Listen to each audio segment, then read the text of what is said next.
শেষ হলো এসআইআর এর শুনানি। আপাতত বাদের তালিকায় 64 লক্ষের বেশি। 1.5 মাসেরও বেশি সময় ধরে চলা শুনানিতে গড়হাজির রইলেন প্রায় 5 লক্ষ ভোটার। কমিশন সূত্রের খবর 4,98,000 ভোটার শুনানিতে আসেননি। UEM Jaipur is a perfect target for prospective students aspiring for good jobs, good education with future-ready skills. অযোগ্য হওয়ায় বাতিলের তালিকায় 1,63,000। খসড়া তালিকার আগেই বাদ গিয়েছে 58 লক্ষের নাম। আপাতত বাদের তালিকায় 64,61,000 নাম। খবর কমিশন সূত্রে। কমিশন সূত্রে আরো জানা যাচ্ছে এখনো 15 লক্ষ ভোটারের নথি ভেরিফিকেশন বাকি রয়েছে।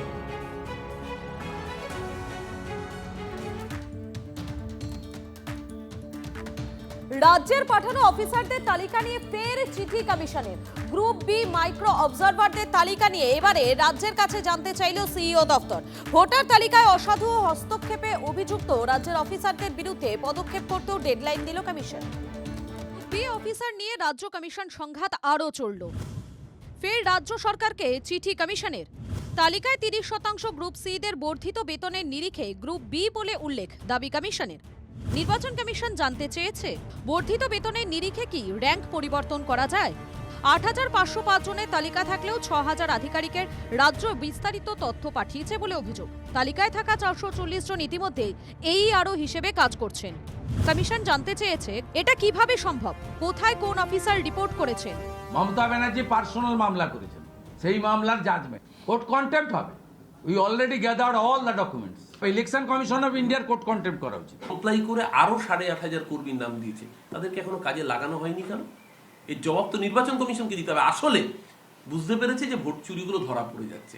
এদেরকে নিয়েছিল যদি বিহারের মতো করে এদেরকে কাজে লাগানো যায় ভোট চুরি করার জন্য, সেটা যাচ্ছে না বুঝেই এই অনীহা। এবং এটা আবারও বলছি, এই নির্বাচন কমিশন এবার সুপ্রিম কোর্টে কন্টেম্প্ট করছে। রাজ্যের অফিসারদের বিরুদ্ধে পদক্ষেপ করতে মুখ্য সচিবকে ডেডলাইন দিয়েছে নির্বাচন কমিশন। ভোটার তালিকায় অসাধু হস্তক্ষেপের অভিযোগ ওঠে 4 অফিসারের বিরুদ্ধে। 4 আধিকারিকের বিরুদ্ধে এফআইআর করতে বলেছিল কমিশন। শৃঙ্খলা ভঙ্গের অভিযোগের তদন্তেরও নির্দেশ দিয়েছিল কমিশন। এই পরিস্থিতিতে 17 ফেব্রুয়ারি মঙ্গলবার পর্যন্ত রাজ্যকে সময় বেঁধে দিয়েছে কমিশন। ইআরও AEROদের বিরুদ্ধে কি ব্যবস্থা জানানোর নির্দেশ দিয়েছে কমিশন। ইলেকশন কমিশনের উচিত এনাফ ইজ এনাফ, এবারে ডাইরেক্ট অ্যাকশন নেওয়ার। তারা অ্যাকশন নিক। মেরুদণ্ড না থাকলে যা হয়, বিজেপি যা বলে দিচ্ছে নির্বাচন কমিশন তাই বলছে। নির্বাচন কমিশন আসলে প্রথমে আমরা বলছিলাম কি নির্যাতন কমিশন, এখন তো কৃতদাস কমিশনে পরিণত হয়েছে।